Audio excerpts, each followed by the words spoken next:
There are moments in life when everything you thought was solid suddenly turns liquid.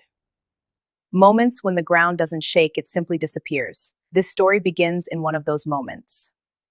He was 13 years old when his father died. At that age, most children are still arguing about homework, still assuming adults will handle the hard things. He, however, learned early that adults don't always protect what they're meant to. His father was a wealthy man, not just comfortable, wealthy enough that life felt predictable. The kind of wealth that builds walls around worry, the kind that makes the future feel arranged. Then death arrived. Quiet, efficient, uninterested in fairness. One day, his father existed. The next, he was a memory being spoken about in past tense. Before that, life had weight in the right places. Doors opened when his father arrived. Voices softened. People smiled. People smiled with their whole faces. Money does that. It cushions the world, rounds off its sharp corners. His father didn't talk much about wealth, but it was everywhere. In the cars that never broke down, in the fridge that was never empty, in the quiet confidence that tomorrow would behave. Then that morning, tomorrow refused. Death didn't come with drama, no warning bells, just a phone call that cracked the air. The house filled with people. Relatives came dressed in sympathy, voices low, eyes observant. Conversations happened behind doors. Papers moved from hand to hand. Decisions were made in rooms where his name was barely mentioned. At 13, he didn't understand legal terms. He didn't understand inheritance laws. He didn't understand why adults suddenly looked at him differently. Like he was a question they didn't want to answer. He only knew that the house felt bigger and colder, like it had exhaled him out. He also understood absence. His mother was not there. She had left years before, not in anger, not in drama, just in quiet distance. Life had pulled them apart slowly, the way it often does. But when his father died, that absence became a verdict. The past was judged without mercy. Custody was denied. Her voice carried no weight. And just like that, he became an orphan in the middle of a crowded room. The will was read, or rather, parts of it were explained. His name wasn't there. Everything moved upward and outward, to family lines, to elders, to people who already had enough.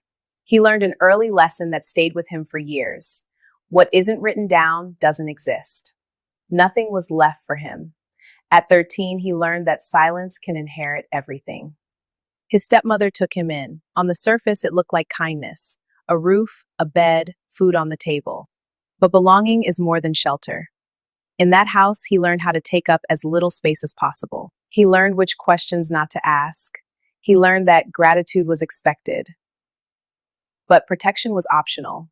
He wasn't harmed openly. He was simply overlooked. Invisible. Days passed, then months, then years. He went to school carrying a weight he didn't know how to name. He stopped talking about his father, stopped talking about his past. People either pitied him or tried to fix him. And he wanted neither, so he grew quiet.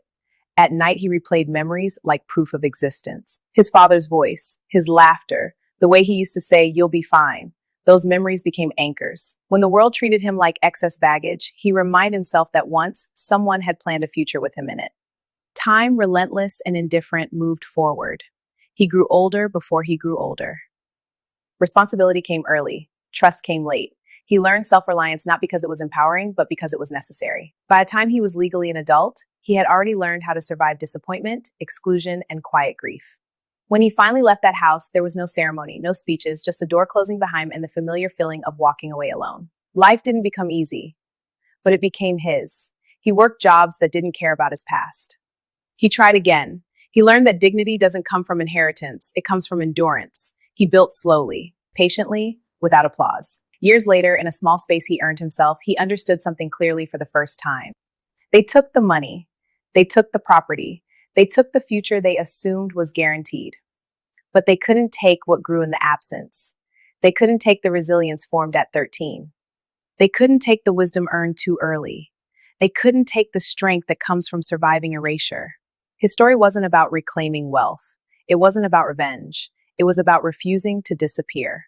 It's about resilience, quiet endurance, and the kind of strength that grows when the world decides you don't matter. If you've ever felt overlooked, unclaimed, or forced to grow up too soon, this story is for you. Listen slowly, reflect deeply, Share your thoughts in the comments. If this story stirred something in you, sit with it for a moment. You don't have to rush to explain your feelings. When you're ready, share your thoughts in the comments. Someone reading them might realize they're not alone. Thank you for listening. Some stories don't end, they continue in the people who hear them.